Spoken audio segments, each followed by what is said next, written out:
Iron Skillet Sports presents. You're listening to The Sizzle on Iron Skillet Radio and Iron Skillet Television. What's going on, everyone? You know who it is. It's G-Sizzle in the building with J-Sizzle. We are here once again, baby, because this is The Sizzle, the talk of the 219, the hottest talk in the 219. Jay, what's going on with you today? How are you feeling, bro? Man, I'm feeling great, man. I'm feeling wonderful. It's been a good day. I don't know what day it is because I've been so busy. But, hey, I'm going to get up tomorrow and go somewhere because I always have somewhere to go. I just don't know if I'm going to end up in the right place. Yeah, well, you know, that's what we do. We get ready to go someplace and do some things. But let's get ready to go someplace and do some things now as we take you to the hardwood. All right, Jay, look, man, we just had another exciting bar burner. Bar burner or barn burner? I've had a few bar burners in my life. Well, it's after the bar, and about 3 days after the bar, I've had that happen. You know. Wait, that sounds like you need to go to a clinic about that. Well, that's what happens when you go to the bar and you leave with a burner. Oh. But, you know, bar burner. Hey, that is not the word for the day. That's not. It's not the sizzle word for the day. That's not. I mean, it's on sizzle, but it's not the word. It's on sizzle. You can rest assured about that. This boy is on fire. That's all hot. That's all hot. Yeah. It was almost as much heat in the LA Lakers and Heat game. Let's talk about a game 4 Heat Lakers. It was something special. It was something to remember. I don't know if it was something to remember. It was just special. I thought that a lot of people were going to do some things. They were going to do some things. They were going to do some other things, but they didn't do the things I thought they were going to do. You know, they did a lot of things they did in Game 3. The Lakers were sloppy in that first quarter again. They were throwing the ball over. I think they had 7 or 8 first quarter turnovers, and I'm surprised. It just shows the greatness of LeBron and AD that they can withstand something like this. And I'm going to tell you what.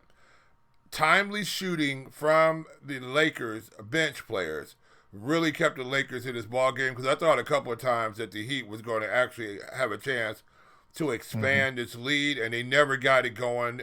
They never got it up, 2 or 3 points, but they never got it out to 8 or 9 or 10. Where I thought they might be able to do some. Hey, it was just a tough fought game all the way through. Well, let me give you some highlights and some sound bits from this game. If you weren't watching, maybe you can hear this. Makes his move. Drives again, back to Davis. Davis for 3. Bang! Anthony Davis from downtown. And the Lakers take a 9-point lead. Timeout Miami. It was a timeout for Miami because the time was running out for Miami. I mean, it was a close game, Jay. I can't say that it was one that I said, oh, no, they're never going to win this game. It was a very close game. The final score today from the final was 102 Lakers, 96 Miami Heat. And it was a tight game all the way through. And as you said a few seconds ago, it was just like 2 or 3 points. It was just that the Heat could never get over that hump. And you had Jimmy Butler almost give you a triple-double. I mean, if I'm looking at my stat sheet right, Jimmy Butler gave you 22, 10, and 9. He was putting in work, but LeBron gave you 22, 4, and 9, and Anthony Davis followed suit.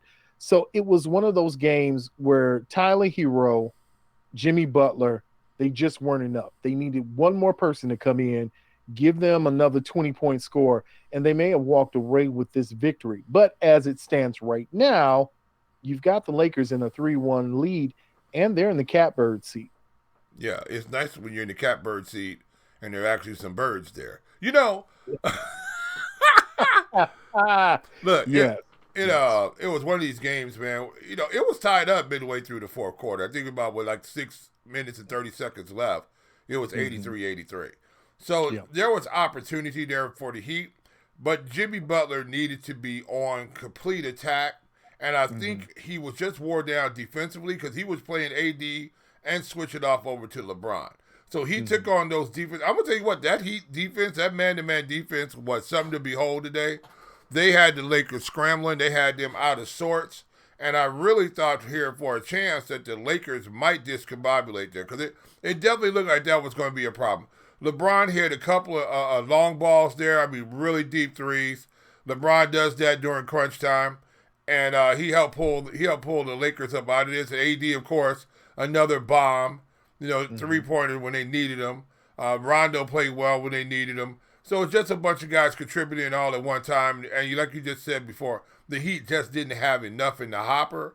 But what a scrappy team. I suspect that they're going to win the next game up here. It's going to Game 5 to bring it to 3-2. And then we'll see the Lakers go ahead and finish it off in Game 6. That's funny. We always talk about that pivotal Game 5 and that Game 5 being the one that makes the difference. And you just talked about Rondo. Rondo didn't score until the last minute of the game. That was his first score where he went ahead on a go-ahead bucket. But he did the little things. And the Lakers, as you said, a sloppy game, but they did the little things late that sealed the victory. And can anyone, please, anybody would somebody like to guard Anthony Davis? Anybody? He's one of the most impressive NBA players we've seen because he has this great size and his ability to shoot the long ball.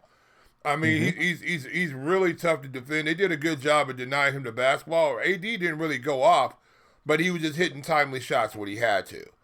They were battling around, banging him around pretty good. Bam was playing against him really well. Kelly Olynyk came in and was doing his MMA superstar WWE impersonation. But beyond that, though, the Heat just didn't have enough. We sort of knew that they were undermanned. A lot of people were talking about they were going to get swept out of here. They played with a lot of heart, though, tonight. So we'll look and see in Game 5. I think they got some time. They won't be playing that till the weekend. So it looks like it's going to be some fun here, waiting to be had. I probably see, like I said, I see the Heat winning this Game 5. Then we go into a Game 6. Now, we have seen LeBron-led teams collapse at some point in time. Because if LeBron starts complaining like he was doing all night tonight, he complained on every shot. He was complaining in the timeouts. I mean, that he was getting fouled in the timeouts. It was ridiculous. So if they have some form of an implosion going on over there, which is a distinct possibility, you don't have a J.R. Reed on this Lakers team. However, though, Rondo has been playing really playing fair in the sandbox.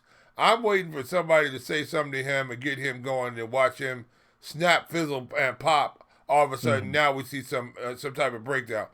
The Lakers have been playing really well. They've been holding together in this shortened season. I'm surprised that we haven't had some implosions going on here.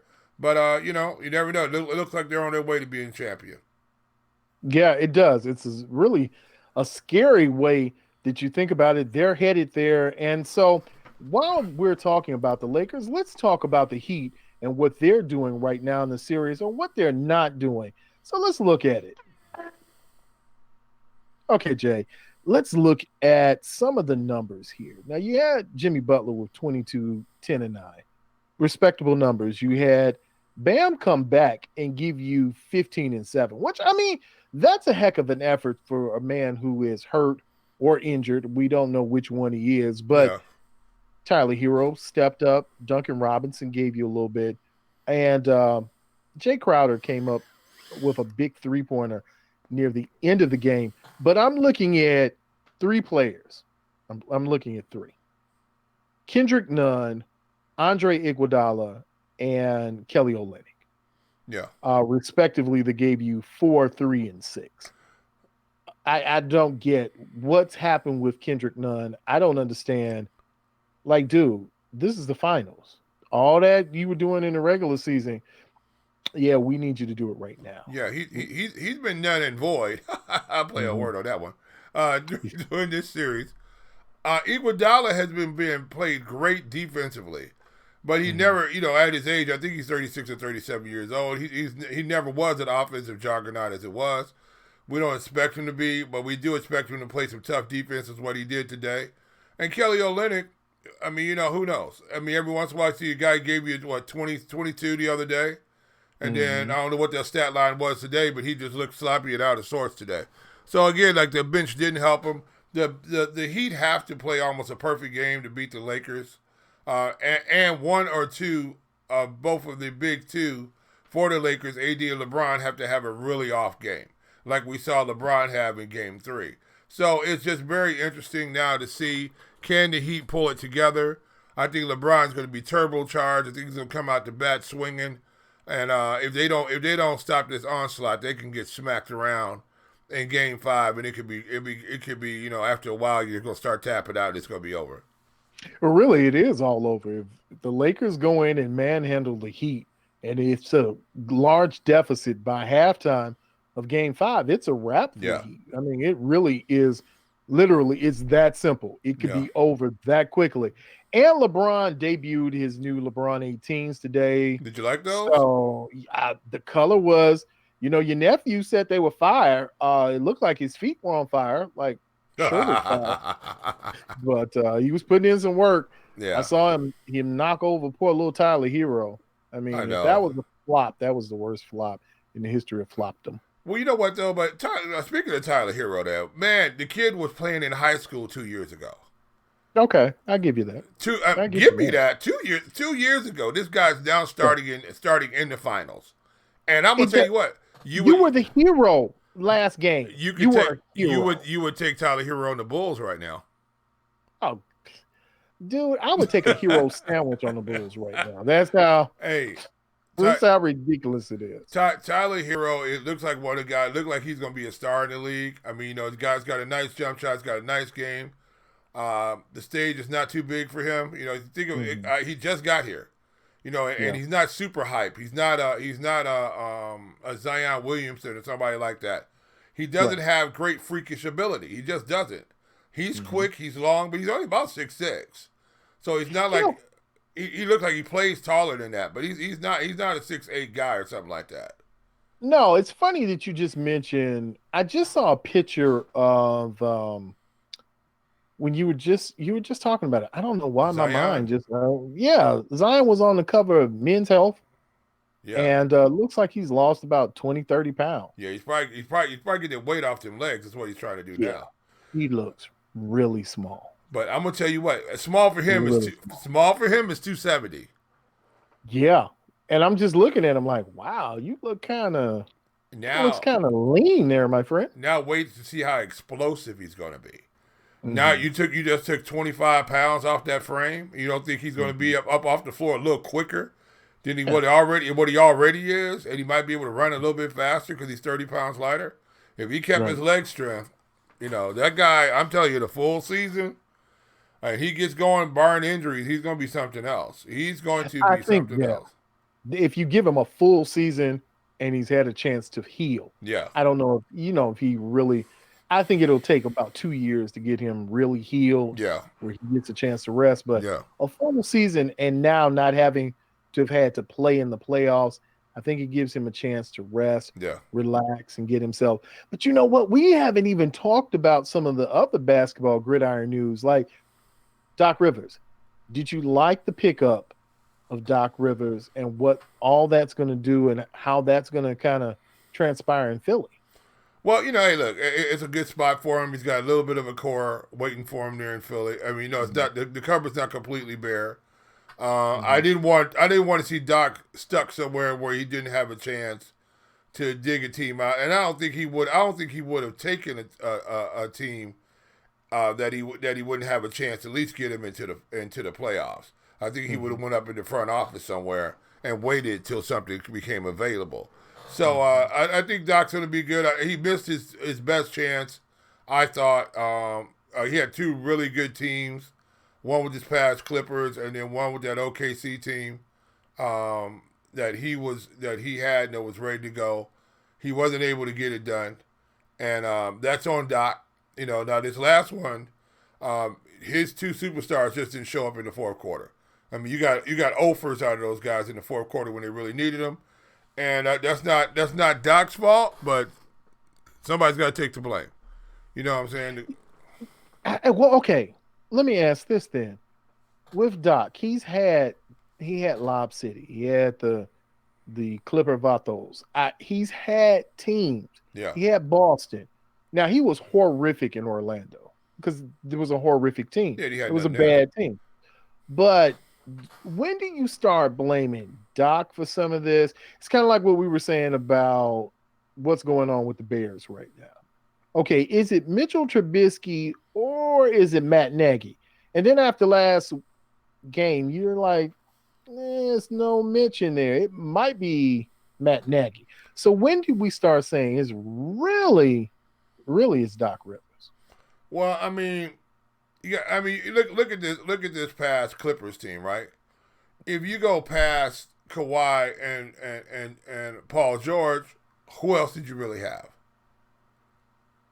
You had a lot of role players. So you had too many role players. You know what I'm saying? Mm-hmm. You never had a leader on that ball club. Sometimes when you have, and I know I said OKC earlier, it's late, so I apologize for that.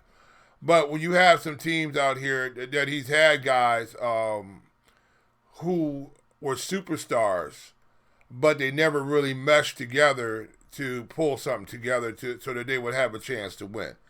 So a lot of it has to do with your leadership on the floor. If that guy can combine these guys into a cohesive unit, then you got a chance to play. But we got a lot of individuals. Like you remember that, those teams he had with the Clippers before. I'm drawing blanks right now. The guy who could jump really high. You're talking about Blake Griffin. Yeah. Those Lob City teams, DeAndre Jordan, Blake Griffin. Yeah. Having those guys on the floor. Right. But would you call those guys and team? Chris Paul. Yeah. But would you call Chris Paul? You call him a team guy. But would you call these guys team guys? You know what I'm saying? Blake Griffin, definitely not. You know what I'm saying? Great player, not just so much of a team guy. So you gotta have some leadership on the floor to make this go. I'm surprised, and we'll dip back over to the Lakers for a second. I'm surprised at LeBron's leadership, that he's been able to keep everybody under thumb. So I don't know how much that is. I don't know how much that is to do with Vogel. I don't think it has a lot to do. It had a lot to do with LeBron and them listening to LeBron. But you have to have that guy on your team right now to make it happen. I mean, you look at the Miami Heat. Jimmy Butler has that team playing super hard. I mean, those guys, that was great defense they were playing today. So you need those guys on your team. I don't know necessarily if Doc Rivers had that guy. We definitely know it wasn't Kawhi and Paul George. Is Chris Paul your quintessential leader on your team? He's the one setting the tone in the locker room. I don't know. I don't really see Chris Paul as a leader like that. I see him as a fantastic guard. Probably one of the best we've seen come through the NBA ever. I mean, he's just a fantastic guard. But beyond that, though, I don't know about his leadership abilities. So, I mean, we got to look at this. I think when we saw Doc Rivers sitting on his hands at the end of those games when Kawhi Leonard and them couldn't score, I think he had gave up the ghost already. And he was already had his bags packed, and he probably didn't even get on the plane to head back to L.A. He probably was on his way to the city of brotherly love right then. It's funny you said that, because it's always been questioned when it comes to Chris Paul's leadership. But with the Lakers, you do have multiple leaders. You have LeBron, you have Rondo, even Kyle Kuzma considers himself a leader, Markieff Morris, and then the other guys fall in. When you have a JaVale McGee who's a willing follower, you have a Howard who will follow, and you got some other callers. And let's stop on that point right there. Let's talk about the great play of Dwight Howard.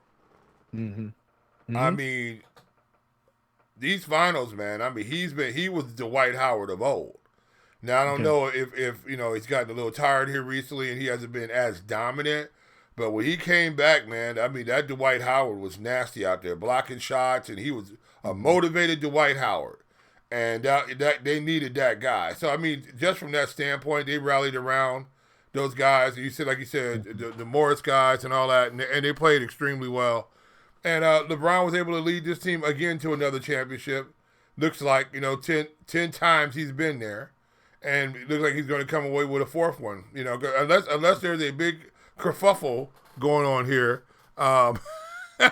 We see right now this is going to be a win for the Lakers. I just don't know if it's going to be Game 5 or Game 6. Yeah, it looks like it's going to be one that we can say, I think this is in the bag, but, the Heat have one more shot at it. Hopefully they'll be able to pull something out, but I'm not really sure. Yeah. You're listening to The Sizzle, the talk of the 219, the hottest sports talk in the region, on Iron Skillet Radio and Iron Skillet Television. All right, Jay, let's talk about the WNBA, because I don't think we talk enough about it. I know we did a throwback show earlier. Yeah. And we've always talked about where the WNBA stands and really in the pantheon of sports. Where does it line up? Where does it stack? Where does it fall? But the WNBA was also playing, and there is a new WNBA champion. So congratulations to the Seattle women's team of the Seattle Storm. And we wonder why they don't get recognition. We can't get the team's name. You know when it's late, when you're like, wait, they're the Seattle. The Seattle who? I almost called them the Seahawks. I was about that close from being like the Seattle I would have fallen out the chair. You heard many guffaws over here at Jay Sizzle's cave over here. You just heard me fall over. Hey man, well, big shout out to Briana Stewart.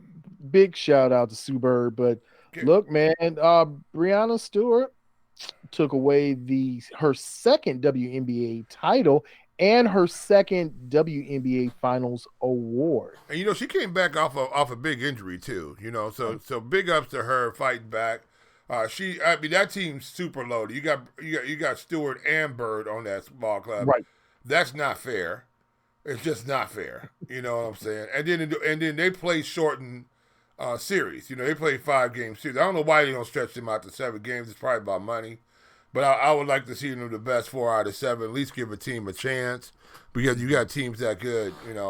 It's real quick. They get up 3 games and it's over with. We saw what happened to these shortened series with the White Sox and the Cubs. Soon as they got knocked around, it was over with and quick. They had no chance to get back. So I hope the WNBA will open up these things and make these, especially at least the finals, go 7 games. That would be pretty good. I don't know why they don't do that. We were going to talk about that, but you've already answered it. I was going to ask you, do you think that in this series where you have a Seattle team who came in and who's topped the number 1 seed in the Aces, the Las Vegas Aces, they came in, put in some work. Today, Briana Stewart had 26 points. Look, there was a 32-point lead. Yeah. The lead was the largest in WNBA Finals history. But when you let's look at Stewart. She is the unanimous MVP. Only 4 other players, and I'm just going to read from my notes, only 4 other honorees. Houston's Cynthia Cooper, the Sparks' Lisa Leslie, the Mercury's Diana Taurasi, and the Lynx Sylvia Fowles, which was the Chicago Sky Sylvia Fowles. I know, right? What happened with that? What's up with our Chicago teams? How come we can't keep our players here? Oh my goodness, it's such a ridiculousness. Yeah. But look, man, when you talk about a series, you want to see an extended series. I want to see a little bit longer. A 3-game series to me is just, it's poo-poo, because you can go in, if you get hot or if somebody has a bad game, you lose 1 game, it could be a wrap. Yeah. But I don't know, man. I think when we asked earlier, why don't we talk about the WNBA in more glowing terms? How is it, Jay, that nobody has found a way to invest in it, especially in this era now? When we talk about the Me Too movement, we talk about equality for female athletes. We talk about what it takes to be an athlete, and there should be equal treatment on each side. How is it that the WNBA has no backing and no financial sponsorship that puts them on par with, because I'm almost sure most people didn't know that the WNBA was even still playing. Well, okay, you got a couple of factors going on at one point. First thing, they don't draw from their base. Mm-hmm. And when I'm saying their base, you have women who are empowered and different movements and stuff like that. But you don't see these women coming in droves to fill up these stadiums. You don't see the 18,000 coming to these games. You see 2,500 coming to these games. You see, for the TV-wise, they have one side of the stadium blocked out, and they sit everybody in the lower area over there for these ball games. So part of the problem is they talk about equity, but the people who could provide equity for them don't show up. Number 2, the game is different. The game is just different. You don't have the explosion in these games. They don't play above the rim here. You don't see the dunks and the things like that. I mean, there's some women who can't dunk. Now, I'm not to say that the game's not exciting. I'm not saying anything like that. But it's a different type of game when the ladies play it. And so it's more of a, and this is not a knock on their game, but it's more of a high school type of girls basketball, just with more advanced players. You got some girls who can jump, some girls who can shoot better, but basically the game never progresses past that high school stage. For the men's game, you look at it, you have a couple of, really good athletes in the high school games. You see a couple of dunks here and there. But when you get to the pro game, it's a completely different animal out there. These guys are fast, strong, big. They're attacking the paint. You're going to see some dunks. I really think what they need to do is lower the rims for the ladies. I think they need to get that rim down around 9 feet. And I think they need to do that so that you get more explosion going to the basket, or you actually have people dunking the basketball. Girls get more creative around the basket. You see a lot of times, a lot of these women, because they are on the shorter stature, they have a hard time hitting the layup, in the open space. I mean, they do, but you talk about, it's hard sometimes for a guy who's 5'6", 5'4", 5 those to hit layups, because you literally have to toss the ball a lot higher. The NBA guys, all their layups, their hands are right at the backboard, basically. Their basic layup, they're right there. The girls' layup isn't like that. They're about a foot shorter in doing those layups. I really think they need to drop this basket down. They made the ball smaller. And see, this is why I don't understand. You got a smaller ball, so why did you drop the rim down? Drop the rim down, 6 inches, 6 to 8 inches. Drop the rim down. And I think if you do that, now you go more exciting game. I'm gonna tell you what's another exciting game that the women are explosive in is volleyball. If people have never went to a volleyball game where these women are playing, and those ladies up there spiking jumping high over the net and spiking the ball, that stuff's explosive and exciting. We need to get excitement into this game. You need to see some women, flying to the rack and dunking on people, and stuff like that. I think with a 9-foot rim, 9'2" or whatever, 9'4", I think if you had a 9-foot rim right around those areas, I think you would see women dunking on other women, talking a little trash. And I think the game would be a lot more exciting. And you just don't have the high flying in the game right now. And I think they need to drop this. They need to drop the rim at least 6 inches, maybe a full. What about making about a? Yeah, I was about to say, what about 8 feet? Well, 8 feet's too small, too short. I think 9 feet would. I mean, so these ladies are really good athletes. I mean, a lot of these ladies can get up and touch the rim. They just can't dunk. They got most of their guards can go up and touch the rim, but they can't dunk. But now if you give them a 12-inch shorter rim, now you got guards who can dunk. You know what I'm saying? You got big men get around the back. Like in the NBA, look how many big men over 7 feet, 7'1", 7'2", that can dunk and they barely jump. You know what I'm saying? And so you would have that type of situation. There's a couple of young ladies in the WNBA that are 6'7" and 6'8". Well, all of a sudden now they're dunking the basketball right now. You know what I'm saying? And so now you see a much more exciting type of game.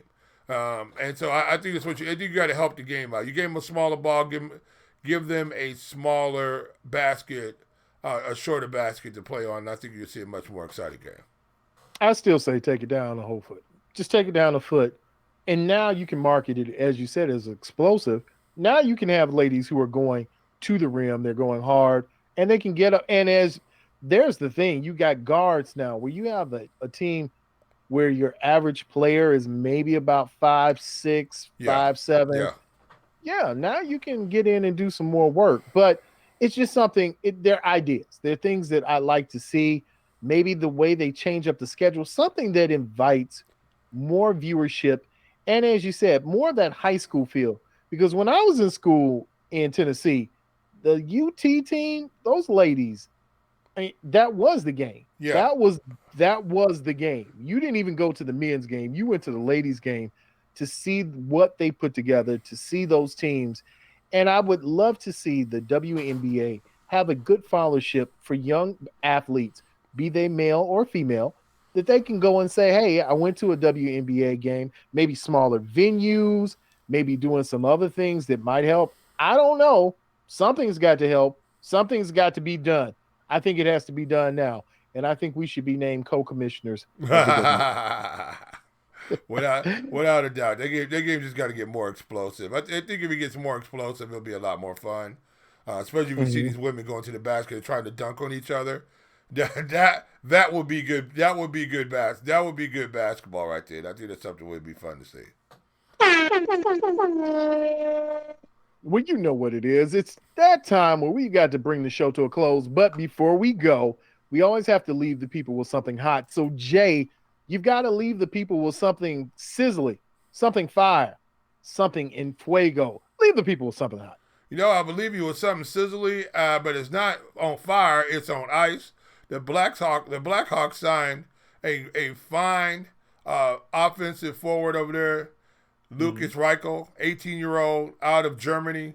I think this guy's going to be a great player. His uncle was a really good NHL player, and I think this is going to be something that's going to help the Blackhawks and hopefully start turning this franchise around, because somebody in one of the 4 major sports in Chicago got to start winning in Chicago. You can say that again and again and again, bro. Somebody's got to win something. So look, okay. Well, I'm really happy. Blackhawks, really good pickup. I'm really excited to see how that's going to work next season. Yeah. And hopefully everything will work well next season.